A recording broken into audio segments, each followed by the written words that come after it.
Lobat lang problema. Opo, nalobat ako po. Paano ka ba? Papasok ka sa trabaho? Ay, hindi po. Pauwi na ako eh. Pauwi ka saan? Bilanganan.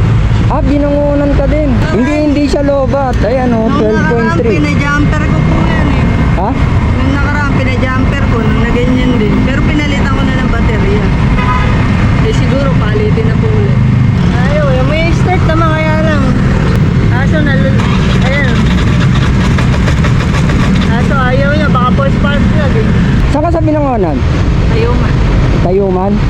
Tara, hatakin ka pauwi sa inyo. Saan po ba kayo? Tagpos. Tagpos. Oo. Saan po ba punta nyo? Papunta sana ako rito sa mga nire-rescue ko.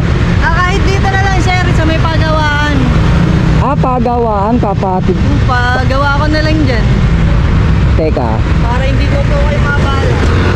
sa search ko kung saan may pagawa. Ano ko?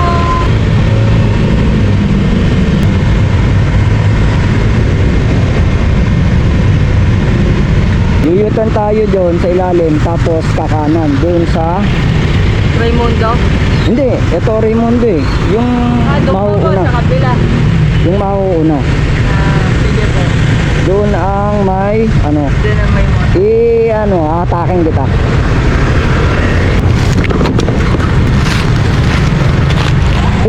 Harap mo muna pa ganun. Doon nakaharap sa kalsada. Yan, kailangan nakaharap sa kalsada din kasi hahatakin kita. Balik na ka, sir.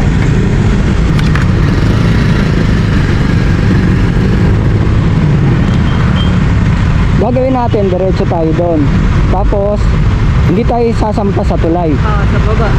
Kung may makita tayo, doon pa lang. Hindi na tayo U-turn.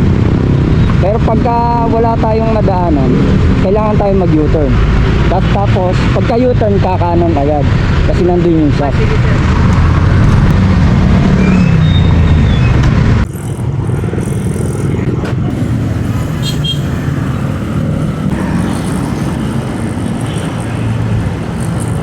Ayun o, doon tayo. Ayan, dyan.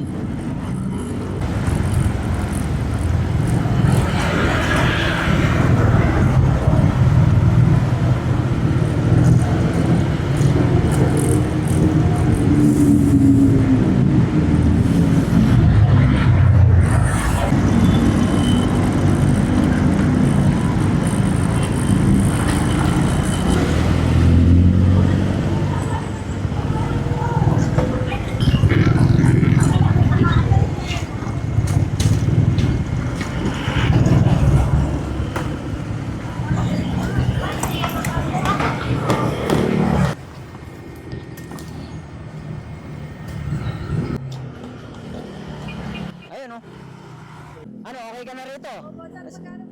Ay, hindi ako naniningil. Okay na yun. Ang mahalaga, makauwi ka. Malayo pa uuwian mo. Binangunan ka rin, di ba? Nasa Pasig ka pa lang. Sige, sige. Para?